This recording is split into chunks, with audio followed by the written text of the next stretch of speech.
দিয়া একজন professional photographer. সে এক কোম্পানির স্ক্রিপ্ট রাইটার। সে তার ছবির মধ্যে দিয়ে বিশ্বের কাছে এক নতুন ভাবনা তুলে ধরতে চায়। সে তার নেক্সট প্রজেক্টের জন্য এক সামুদ্রিক বিচে ঘুরতে আসে। সেখানে সে বিচের প্রাকৃতিক সৌন্দর্য, সাগরে ঢেউ এর ছবি তুলতে থাকে। সে বিচে ঘুরতে থাকে এবং ছবি তুলতে থাকে। একসময় সে একটা সুন্দর জুড়ি দেখতে পায়। সে মনে করে তাদের ছবিটা তার নেক্সট প্রজেক্টের জন্য কাজে লাগবে। সে তাদের ছবি তোলে।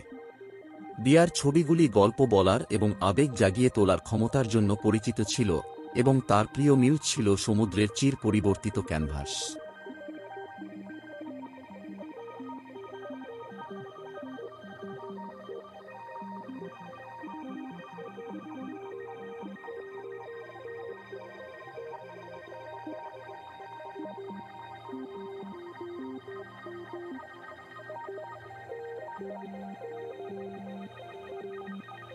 এক রৌদ্রোজ্জ্বল বিকেলে দিয়া যখন সূর্যাস্তের সোনালি আভা ক্যাপচার করার জন্য তার ক্যামেরা সেট করেছিল, সে লক্ষ্য করেছিল যে একজন অপরিচিত ব্যক্তি তাকে দূর থেকে দেখছে।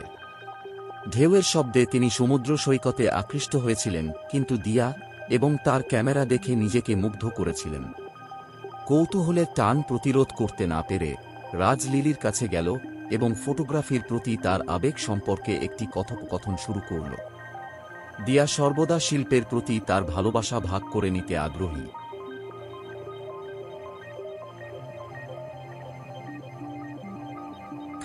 দিয়া রাজকে একটি স্বতঃস্ফূর্ত ফটোশুটের জন্য তার সাথে যোগ দিতে আমন্ত্রণ জানায়। ঢেউয়ের নাচ আর আকাশের বদলে যাওয়া রঙকে বন্দি করে দুজনে তীরে ঘুরে বেড়ায়। শাটারের প্রতিটি ক্লিকের সাথে তাদের মধ্যে একটি সংযোগ প্রস্ফুটিত হয়েছিল। এই কথোপকথনের মাধ্যমে তারা অজান্তেই একটি রোমান্টিক সম্পর্ক গড়ে তোলে। পরের সপ্তাহে রাজ দিয়াকে ডিনারের জন্য বলে দিয়া রাজি হয়। যথাসময়ে দিয়া সেখানে হাজির হন এবং রাজ ইতিমধ্যেই সেখানে উপস্থিত ছিলেন। দুজনে অনেকক্ষণ কথা বলতে থাকে। তারপর এক পর্যায়ে রাজ দিয়াকে প্রস্তাব দেয়। দিয়া কিছুটা ইতস্তত করে এবং বলে সে এটা নিয়ে ভাববে।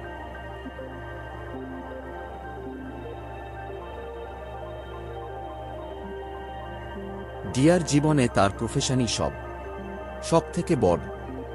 সে তার প্রফেশনকে খুব ভালোবাসে। সে চায় না তার এই স্বাচ্ছন্দ্যের জীবনে কোনো কিছু পছন্দের প্রফেশনের আগে আসুক। সে তার প্রফেশনকে খুব ভালোবাসে। নিজেকে কোন সাংসারিক বন্ধনে জড়িয়ে ফেলে তার প্রফেশনকে সে হারাতে চায় না। ধীরে ধীরে সে রাজের সঙ্গে দেখা করা, কথা বলা কমিয়ে দিতে থাকে এবং কাজের প্রতি ব্যস্ত হয়ে পড়ে।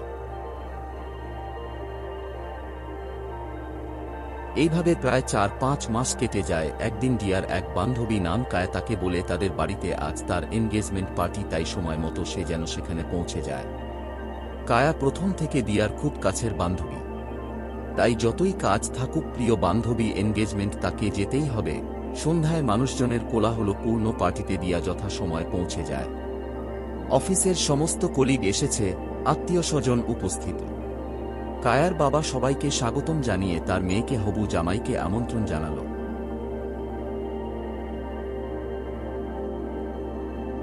কায়া যখন হবু বরের হাত ধরে সকলের সামনে এসে উপস্থিত হল, তখন তা দেখে যেন দিয়ার মাথায় আকাশ ভেঙে পড়ল।